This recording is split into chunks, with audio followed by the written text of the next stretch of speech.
सुहेल भाई, मैं तो बिल्कुल रियलिस्टिक अगर आपसे बात करूं मुझे लगता है कि हमेशा हमेशा के लिए फारिग हो गए, इसलिए कि वोट बैंक अगर होता ना तो वो अभी 2024 के इलेक्शन में उनके सारे लोग खड़े हुए थे। साले का खोपड़ी तोड़। आज तो लोग कहते हैं ना उनकी हेलो कॉल है, हेलो तो पहले से ज्यादा है। आज के दौर में टेलीफोन लगा के हेलो करने की जरूरत नहीं है ना। आज के दौर में सबके पास ये फोन है, सोशल मीडिया पे वो खिताब करते हैं। तो सोशल मीडिया पे खिताब करने पे तो ना कोई पकड़ रहा, कोई आईएसआई आ रही है, ना कोई एस्टेब्लिशमेंट आ रही है, ना कोई एजेंसी आ रही है। तो आप अपने घर में बैठकर अगर उनका खिताब सुन रहे हैं तो आपको कौन मना कर रहा है? कितने लोग? तो जो वो 84 लोग, 200 लोग, 250 लोग और मैक्सिमम जो है वो 2500 3000 में जाती है। कौन है ये लोग? कहां से आते हैं? क्योंकि देखें पहले कितने तक जाते? पहले तो आप देखें कि जो है वो पहले तो सोशल मीडिया जिस जमाने में वो पॉपुलर थे तो सोशल मीडिया तो लाखों लोग 5 लाख लोगों से खिताब करना तो अल्ताफ हुसैन साहब के लिए कोई मसला ही नहीं था। और वो सड़कें कम छोटी पड़ जाती थी, मैदान छोटे पड़ जाते थे, तो लाखों में खिताब करते थे। चल भाई, अच्छा आज 10 साल हो गए हमें बगावत किए, इस बगावत की वजह से अल्लाह का शुक्र है आज भी शहर में क्राइम होता है, लेकिन उस क्राइम का इल्जाम एमक्यूएम और मौजूद नौजवानों में नहीं आता। 15,000 लड़का अपने घरों में नहीं सो सकता था, आज वो लड़का अपने घरों में सोता है जो कि एमक्यूएम से ताल्लुक रखता है। मेरे आने के बाद 8,836 लोग जो कि लापता थे वो बाजियाब हुए हैं। अब कोई लापता नहीं हो रहा, कोई मिसिंग नहीं हो रहा, कोई जेल नहीं जा रहा। भाई से कुछ ज्यादा नहीं हो गया ये पहले भी शायद इतने सारे बुरे काम नहीं करते हो, लेकिन अल्ताफ हुसैन साहब का परसेप्शन इतना बुरा हो गया था कि हर चीज का इल्जाम जो है वो टीवी पर डालकर, टीवी पर 2 टॉक शो कराकर पूरे पाकिस्तान यकीन करता था कि हाँ ये गलत काम एमक्यूएम ने किया होगा। अभी मदद है भाई, अभी मदद है। इंडिया का रॉ का डेफिनेटली जो है वो ये एक लॉलीपॉप था, कर वो भी नहीं सकते थे, लेकिन चूंकि उनको डिस्टर्बेंस क्रिएट करनी थी, उन्होंने अल्ताफ हुसैन साहब जैसी शख्सियत को, जिसकी पावर थी यहाँ पर, स्ट्रीट पावर थी, उनको इस्तेमाल किया उन्होंने। बेसिकली होना उस वक्त भी कुछ नहीं था। अल्ताफ हुसैन अब तो वाजे हो गई ना बात, मेरी कहने इल्जाम वाली बात है तो सबूत के साथ आ गया ना कि वो रॉ से पैसे, हमें ऐसे बैठकर उन्होंने बताया अब मैं रॉ से पैसे ले रहा हूँ, 23 सालों से पकड़ा जाने वाला हूँ स्कॉटलैंड यार्ड, और आप लोगों को अपना अपना रोल प्ले करना है। एक्चुअली मैं अभी अंडे से ही निकला हूँ। एक इमेजिन करें कि वो जो जिसमें उन्होंने मशहूर तकरीर की, तलवारों को पीटीआई वाले उस वक्त मुजाहरा कर रहे थे, खवातीन 2 तलवार पे बैठकर, तो उनको दो तलवारों को मिला देने वाली जो तकरीर का तलवार चला दो, और ये उनको बेसिकली मारना चाहते थे, उनके ऊपर वायलेंस करना चाहते थे। यहाँ की राब्ता कमेटी वो करना नहीं चाहती थी। हम कहते थे भाई आपने इलेक्शन जीत लिया, एंजॉय करें, लेकिन उनका हैंगओवर ही नहीं खत्म हो रहा था। पूरे कराची से लड़कों को जमा करवा के कि भाई ये मेरी बात नहीं मान रहे चीजें, वो उन्होंने फिर जो है वो अपनी तसल्ली की, वहाँ पे जो लोग मौजूद थे उनको ज़दोकोब किया पे ये वाक़या हुआ, और वो अल्ताफ हुसैन साहब ने करवाया वाक़या। और अभी तो रुको, क्लाइमैक्स अभी बाकी। घर के बाहर, मेरे घर के पीछे जो है वो एक खाली जगह है, तो वहाँ पे मुझे उस जगह पे मुझे फिर लॉ इन्फोर्समेंट एजेंसीज वालों ने जो है वो मुझे कांटेक्ट किया, बताया कि उन्होंने जो है फिर वहाँ से एक जो है वो एक्सप्लोजिव के साथ एक गाड़ी पूरी जो है वो मेरे घर के साथ उन्होंने जो है वो पकड़ी। और ये मैं एक वाक़या बता रहा हूँ, वो पूरा गैंग पकड़ा गया, ग्रुप पकड़ा गया उस चीज़ें। तो डेफिनेटली हमने रॉ की यहाँ पे सेटलमेंट को और उसकी इन्वेस्टमेंट को जो है वो यहाँ पे डेंट मारा था, तो वो तो बेतहाशा, लेकिन मैंने बिस्मिल्लाहिर्रहमानिर्रहीम, अस्सलाम वालेकुम। मैं हूं सैयद शहरियार अली नकवी। आप लोग मेरे यूट्यूब चैनल देख रहे हैं, नकवी रिपोर्ट्स और नकवी रिपोर्ट्स ग्लोबल और टिकटॉक अकाउंट। दोस्तों, आप लोगों को इंटरव्यू आपने देखा, ये 2 दिन पहले का हुआ है मुस्तफ़ा कमाल साहब का। बड़े अच्छे घराने में, मतलब घर के अंदर रह रहे हैं, और माशाल्लाह बड़ा शाहाना अंदाज हो गया उनका। ज़ाहिर है अब आप एक बड़ी पोस्ट पर आ गए, लेकिन ये पोस्ट पे आने के लिए आपने कितने शॉर्टकट मारा है। आपने पहले तो आप कुछ भी नहीं थे, टेलीफोन ऑपरेटर से अल्ताफ हुसैन ने आपको जो है मेयर कराची बना दिया। आपने जो है वो सब कुछ जिस तरीके से बनाया है उसमें कोई शक नहीं है कि आपका नाम मुस्तफ़ा खुदाल रखा था लोगों ने, और 6 महीने के अंदर आपने पूरा कराची को जो है वो एक दूल्हे की तरह सजा दिया था कि जितना ये रोशन हुआ होता, चमक दमक कर रहा था। क्योंकि कराची एक मर्द शहर है, जो काम करता है तो पूरा पाकिस्तान बैठ के खाता है, बाकी सारी बीवियाँ औरतें। तो सॉरी टू से, हकीकत यही है। तो इस शहर के अंदर आपके नाम रोशन हुआ, आप इस काबिल हुए कि आप बोलना सिखाया आपको, आपने उन्हीं के पेट में छुरा मारा। आपने कहा कि वो अल्ताफ हुसैन जो है वो जिनापुर का नक्शा ये वो, तो भाई ये तो सारी चीज़ें जो उस वक्त के कर्नल जनरल थे उन लोगों ने और जो तज्जियाकार थे सब लोगों ने ये तो वीडियो अपने ज़बान से कहा है कि भाई ये तो सारा का सारा उस वक्त की इस्टेब्लिशमेंट का काम था और पीपल्स पार्टी नून लीग शामिल थी इसमें। अल्ताफ हुसैन के को कब्जा मतलब उसको हटाना था ताकि कराची पर कब्जा करें और ये हालात उस वक्त होते। आप सोचें अगर ये हालात उस वक्त हो जाते तो आज जो है कराची हम लोग मेरे ख्याल में झुग्गियों में रह रहे होते। कराची में वही सिंध की तरह मिट्टी के घर बने हुए होते और उसमें जो ऊपर गोबर पोत पोत के लेप लेप के जहाँ में वो दीवारों पे लगाना पड़ रहा होता तो ये हाल करना था। ठीक है, तो ये तो सारी चीज़ें झूठी थी कि जिन्नापुर का नक्शा ये सब चीज़ें। तो आप किस तरीके से आप एडमिट क्यों नहीं कर रहे हैं? एडमिट कीजिए कि भाई आप लोगों से गलती हुई है, उन लोगों ने गलत इल्ज़ाम लगाए थे, ये तो एडमिट कर लें यार आप कि भाई ये झूठा इल्ज़ाम था। वो मैं एडमिट करता हूँ कि उनके अंदर गलतियाँ हैं, खराबियाँ हैं, लेकिन ये चीज़ इल्ज़ाम जब झूठे साबित हो गए तो फिर ये क्योंकि अगर ये हैं उन्होंने ये किया था तो आप शामिल थे। आज आप दूध के धुले हुए कहाँ से हो गए, है ना?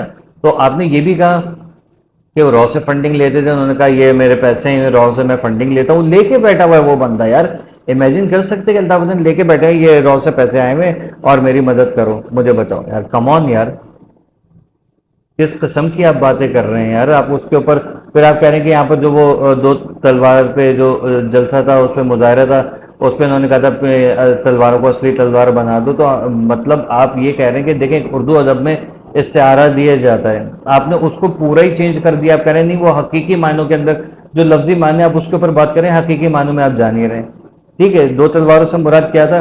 दो तलवारों से मुराद ये नहीं था कि खून खराबा करना है, दो तलवारों से मुराद ये कि इनका जो एक प्रोपेगेंडा था उसको खत्म करके अपने आप को इतना स्ट्रॉन्ग करो। आप उसको जो है वो ये कह रहे हैं कि अल्ताफ हुसैन दहशतगर्द था, तो शामिल तो आप भी थे ना उसके अंदर। ठीक है, आपको कुट पड़ी थी, क्यों पड़ी थी? आपने कहा कि मैं तो यहाँ था नहीं, और कुट पड़ी इन लोगों को तो वो बड़ा अफसोस हुआ क्योंकि वो कह रहे थे अल्ताफ हुसैन कि तुमने दो तलवारें नहीं बनाई, असली नहीं बनाई और जो है वो ये। तो भाई आप एक बात बताइए कि झूठ इंसान कितना बोलेगा?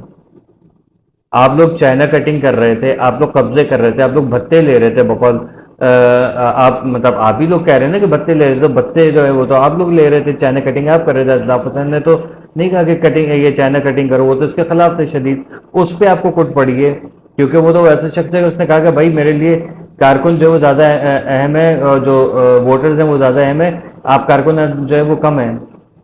ठीक है, तो आप जब जाहिर है कि अपने ही पैरों पे आप लोग कुल्हाड़ियाँ चला रहे थे तो अल्ताफ हुसैन मना कर रहे थे, नहीं बात है तो चमाट तो रखनी थी, वो रखी उन्होंने, आप बच गए इसलिए आपने वो किया। फिर आपने कहा कि यार वो जो ये इनके बयानात हैं और वो उनकी मकबूलियत ख़त्म हो गई। मैं भाई बयानात की और मकबूलियत आपको चैलेंज करता हूँ, आज आप जो है वो इजाज़त दिलवाइए, ठीक है, कि और इनके लोगों को उठाना बंद कर दें। सही, आप अभी वो दीजिए इजाज़त कि टेलीफोनिक खिताब हो उनका और लोगों को पता चले फलाना तारीख को खिताब है और किसी के आने पे पाबंदी ना हो, रास्ते में किसी को तंग ना किया जाए, ना वापसी पे और ना वहाँ पर मौजूद होते हुए। फिर देखते हैं कौन कितने पानी में।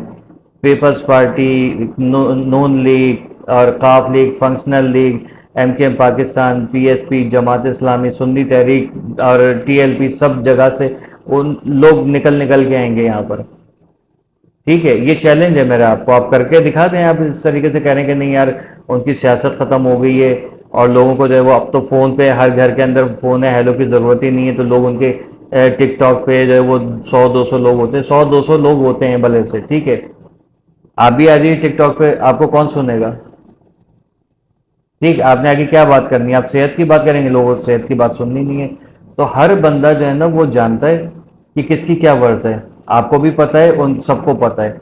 आप आ जाने दे दें, सब देखते हैं, पूरा पाकिस्तान नहीं पूरी दुनिया देखेगी कि दोबारा कराची में किस तरीके से सारा सेटअप होता है। ये कोई मतलब वो है ना, बिल्ली दूध पीते वक्त आगे बंद कर लेती है, सोचिए कि मुझे कोई देख नहीं रहा, तो इस तरीके से नहीं होता। आप इजाज़त दें, खुला चैलेंज एक्सेप्ट करें, आप भी यहीं पर हैं, हम भी यहीं पर हैं, मैं भी देखता हूँ, मैं यहाँ पर बैठा हूँ, मैं अपने घर से बाहर भी नहीं निकलूंगा, देखते हैं कितने लोग पहुँचते वहाँ पर। ठीक है, सही है, अगर हो सका तो मैं भी जाऊँगा लाजमी, आप इजाज़त दिलवा दें। पाबंदियाँ हटाने नहीं दे रहे, उनका केस जो है वो आप सुनवाई हो नहीं रही है उसकी, तो किस तरीके से जब एक झूठे इल्ज़ाम आप किसी के ऊपर डाल देंगे और फिर उसके डर खौफ के नहीं यार झूठे इल्ज़ाम जो झूठे साबित हो जाएंगे तो वो सारी चीज़ें जो है वो दायरे से डर लग रहा है कि वो इल्ज़ाम ख़त्म हुए तो फिर पाबंदियाँ ख़त्म तो अल्ताफ़ हुसैन इन और आप आउट, सारे के सारे आउट हो जाएंगे। ना पीपल्स पार्टी रहेगी, ना पीटीआई रहेगी, ना आप लोग रहेंगे। ठीक है ना, ये चैलेंज है कि ये आप ये करके दिखा दें, लेकिन आपने करना नहीं है। क्यों? क्योंकि फिर मौज मस्तियाँ ख़त्म हो जाएंगी। आप कह रहे हो कि आपको जो है वो जान से मारने की धमकियाँ दी गई, आपके घर के बाहर से जो है वो एक वो नज़र आया, क्या कहते हैं, गाड़ी बारूद से भरी हुई। और खुदा का खौफ करो यार, आपको घर से आपको कौन ये एमके वालों को, आपने इनको जो है वो खुदकुश बम्बार भी बना दिया आपने अपने कायद को, यार हद होती है। और आप कह रहे हैं कि ये बात जो है वो मैंने किसी को बताई नहीं। यार जब हामिद मीर की गाड़ी के नीचे से बम निकल सकता है, वो पूरी दुनिया के अंदर जब वायरल हो सकता है, तो आपकी गाड़ी आपके घर के पीछे प्लॉट में से इतना बड़ा मतलब गाड़ी बारूद से भरी हुई, वो दुनिया को पता ही नहीं चली है। यार कम ऑन यार, मतलब झूठ के पैर नहीं होते। ये आज नहीं तो कल ये सारी चीज़ें खुल के सामने आ जाएंगी। अल्ताफ़ हुसैन साहब से गलतियाँ हुई हैं, कहाँ हुई हैं मैं बताता हूँ। शोला बयानी की वजह से, ठीक है, उन्होंने शोला बयानी की, लेकिन उसका हकीकी मायनों में कोई उसका जो मतलब नहीं था। वो सिर्फ और सिर्फ बयानात थी, तकारीर थी अपनी पब्लिक को इंगेज करने के लिए, ठीक है, लेकिन उसका दर हकीकत से कोई ताल्लुक नहीं था। लेकिन उसको पॉइंट बना के कि इसने तो यूं कर दिया, उसने तो मुझे यूं करके घूर दिया, तो ये जो मुझे मार देगा जान से, ये सब चीज़ें यार, ये सब चीज़ें नहीं होती। अगर यही है तो आप फजलुर रहमान के खिलाफ क्यों नहीं बात करते? आप अख्तर मेंगल के खिलाफ बात क्यों नहीं करते? महारंग बलोच और इमरान खान के बारे में बात क्यों नहीं करते? आप क्यों नहीं कहते कि माजी में जो जरदारी, बेनज़ीर और नवाज शरीफ इन लोगों ने भी ये बातें की? ठीक है, करें ना, बात करें कि भाई ये लोग भी मुल्क के गद्दार हैं, यहाँ पर हमें होना चाहिए या किसी और को होना चाहिए, इकरारुल हसन को होना चाहिए, जवाद अहमद को होना चाहिए, कोई नई पार्टी आए, महाजिरों में और कोई पार्टी आ जाए, आफाक अहमद भी बुरे, आप भी बुरे, सब बुरे हैं, ठीक है ना, मतलब सब बुरे हैं। अल्ताफ़ हुसैन और आफाक अहमद सिर्फ आप अच्छे हैं, खालिद मकबूल, फारूक सत्तार सब बुरे हैं। तो कौन अच्छा कौन है इस मुल्क के अंदर, ये बता दें। महाजिरों के साथ मुखलिस कौन है? ठीक है, अगर टू बी वेरी ऑनेस्ट, खुदा ना खास्ता ऐसा है कि अल्ताफ़ हुसैन साहब का नहीं वो बनता है, तो फिर आफाक अहमद हमारे लिए बेस्ट ऑप्शन है। आपको कौन पूछेगा आपने किया है क्या है? अपने बलबूते पे आपने तो कुछ किया नहीं। आपने जो भी 10 साल के अंदर काम किया, सारा का सारा अल्ताफ़ हुसैन के प्लेटफॉर्म से किया। वो बंदा सख्त नहीं होता, ऐसे पीपलों की तरह होता, पटवारियों की तरह होता, तो वो भी खा रहा होता, वो भी खा के यहाँ पर बैठा होता, महल होता, आपसे बड़ा महल होता, बल्कि बिलावल हाउस से बड़ा महल उसका होता। उसने नहीं किया ये, वो कौम के लिए वो मर रहा है वहाँ पर, और आप जो उसके ऊपर इल्ज़ाम, यार किस कदर, मतलब इतना क्यों बह रहे? आप एक बात बताएं, माइनस कर दें अल्ताफ़ हुसैन को, सही है, कोई उनकी तकरीर भी नहीं, वीडियो भी नहीं, अल्ताफ़ हुसैन आप थक हार के बैठ जाएं, अभी बंद कर दें बातें, ठीक है, क्या होगा इसका? इसका नतीजा ये होगा कि वो भी नहीं रहे तो आप भी नहीं रहे, फिर बचेगा कौन? सिर्फ आफाक अहमद साहब बचेंगे, हो सकता है वो भी चंद दिन तकरीरें करें, फिर उसके बाद वो भी जैसे पहले गायब थे वैसे गायब रहे। तो यहाँ तो आप लोगों ने पीपल्स पार्टी और पटवारियों को लाके बसा दिया यहाँ पर हम लोगों के ऊपर, ठीक है, ना अहल तरीन लोगों के साथ आपने कॉम्प्रोमाइज़ किया है, लेकिन जो अहल है उसको आप मुसलसल जलील कर रहे हो, और ये चीज़ अच्छी नहीं है। देखें, आप लोग फिर कहेंगे कि यार वो अल्ताफ़ हुसैन से पैसे लिए या हाँ, मैंने शेप बनाने के पैसे लिए अल्ताफ़ हुसैन साहब से, अभी जाके बनवाऊंगा। कम ऑन यार, छोटी सोच से जो है ना बाहर निकलें, हकीकत को एक्सेप्ट करें। आप लोगों से नहीं हो रहा काम, आप लोग अगले 10-20 साल तक आप लोग ऐसे ही रहेंगे। बद्दुआ नहीं है, हकीकत है। अल्लाह हाफिज़।